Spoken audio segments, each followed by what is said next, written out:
फरमाइश पूरा करे खातिर तो हम अवतार ले बनी हो। ए हो का हो सुनो हो बोला हो। काला साया बोले आइला काला साड़ी ओले आइला। हाँ हाँ उतली आई कोई हो। काला साया बोले आइला काला साड़ी ओले आइला काला लहंगा लिया दाना त कहल हो जाई। देखो मुंह मत खुलाई हो काला लहंगा लिया दाना त कहल हो जाई। ए राजा आई लव यू हो आहै तनी याद कला। बोला बोला बोला हो। हंसते हंसते ले आइला जिनसे सस्ता ले आइला। अरे तो महंगा कहाँ से ले आई हो। हंसते हंसते ले आइला जिनसे सस्ता ले आइला। सूट महंगा ले आ दोना तो कहल हो जाई। बुझ जाइए ना तो बवाले हो जाई। वो सूट महंगा ले आ दोना तो कहल हो जाई। ओहो खोखी हो गइल बानो लाई सिरप पी लो लेकिन बहाना मत मारो हो। न तो का करबो हो। हाँ तो जितना सीधा लौकता ना उतना सीधा ना है हो। अरे दादा हो।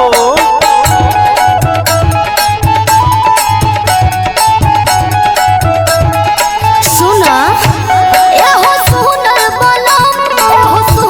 बलम हमरा सोझा ना बोनो छुछु नर बलम। छुछु न गाड़ियों से गोलू का हो। ए हो सुनर बलम आज हमके देखा दो अपन हुनर बलम। सुना मेहरारू हो नु तो मेहरारू नियर रहा हो। धमकी मत हो। ओहो जदि किन के ना लइबो त खाना ना खाइबो आ भोजन ना जुरी हो। जदि किन के ना लइबो त खाना ना खाइबो मारब दहाना उठा के बवाल हो जाई। अरे बाप रे तू तो खतरनाक हो गई बड़ू हो। हो काला लहंगा ले हतना तो कहल हो जाई।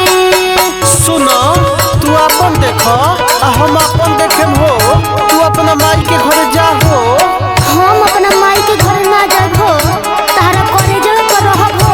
तो दांत हूँ काटे नहीं हो कच दे काट ले हो। मोर घइसा बलम एटीएम से निकाल ली हो पैसा बलम। कमा के नहीं खुदाइले तनी कम बोल हो। मोर घइसा बलम कुछ किन के ना लई हो ऐसा वैसा बलम। सुना हम जौन मांगम नु तौन तो लिया के देबे के पड़ी आ ढेर ओठन बुझला। ओहो विजय